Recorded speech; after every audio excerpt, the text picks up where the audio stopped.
so you can see your timing cues. We're rolling, so if you just want to say your name and outlet, you're good to get going. Yeah. Hey, Tyler. My name is Kenny Williams Jr. I'm actually here on behalf of two outlets, Ebony Magazine and Uptown Magazine. So I'm happy to be here. Hey, two of my favorites. It's good to see you, Kenny.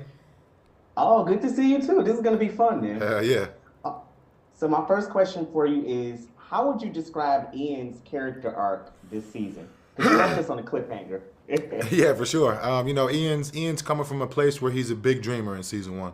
He wants to rekindle this old flame, and he wants to bring this fine French cuisine and introduce it to Harlem. And he's got great ideas. He's got great dreams. And then where his arc goes into this season is like he's got to deal with some of the consequences of asking for those blessings. So when he rekindles that flame, what does it mean for his current relationship? It kind of blows things up. He got to pick those pieces up as a man, and, be responsible enough to do so. Same thing with the restaurant. It's like, he's got some success. He opens it up. Everything's going good.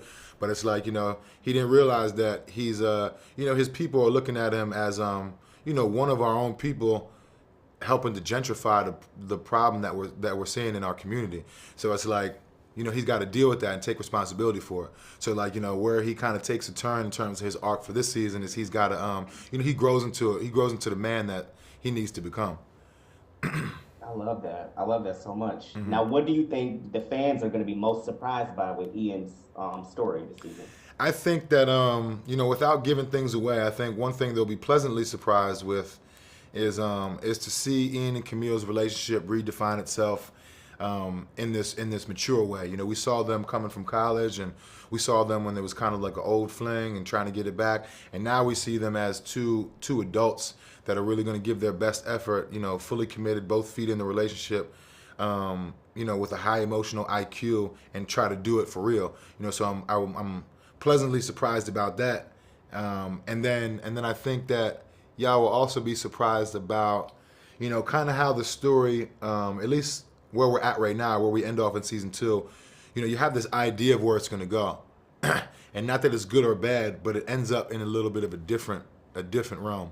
And, to be able to see that, take it for what it's worth, not all losses are, anything but a lesson. You know what I'm saying? So I feel like there's a certain surprise as we get towards the end of season 2 as well. Nice, I love that. And I have to ask, is there any particular character whose story resonates with you the most? Or if it's Ian, is there a particular part of his story that you feel resonates with you the most? Yeah, I would probably say, yeah, with with Ian, what resonates the most is just the fact that he's a man like all of us. We're these humans that are in process, day in, day out, moment by moment, trying to figure out who we are. You know what I'm saying? Where is our passion leading us, and what do we really stand for as people? And that's one thing I really resonate with in terms of what Ian's going through, because I myself, as Tyler, I'm going through that, day by day as well. And my last question for you, Tyler, is can you speak to the importance of kind of like what you just said, but of like just black men being vulnerable and transparent about their feelings in the way that Ian has? Because Yeah. a lot of people were really impressed by that in the previous season. Yeah, absolutely. I would say that in my opinion, this is just the way I see it. When I was growing up, I always thought that initially what made a real man was just what made a man was just his strength, like solely his strength, and the fact that if something happens with the family, we got to handle it. If there's a problem, we got to solve it. We got to provide. We got to protect. You got to be strong for your family for sure, and we can never lose that as men. But I will also say that just from having my life experiences and talking with my people, putting my eyes on my own feelings, going through therapy, you know what I'm saying. I understood that part of being a man is also to have a sense of virility, or like that vulnerable side as well, especially when it comes to teaching.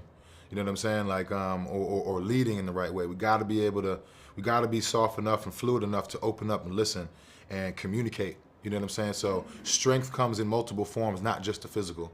You know what I'm saying? And the collective, like that multitude of dimensions, is what makes a real man. Yeah, you preaching. That's the one. Tyler, thank you so much for this wonderful interview. I really appreciate you. And thank you guys to the team. And I'll follow up with the link once it's live. Have a good Absolutely. one, Tyler. I appreciate Thank you, you. man. Yeah. All right, JPI.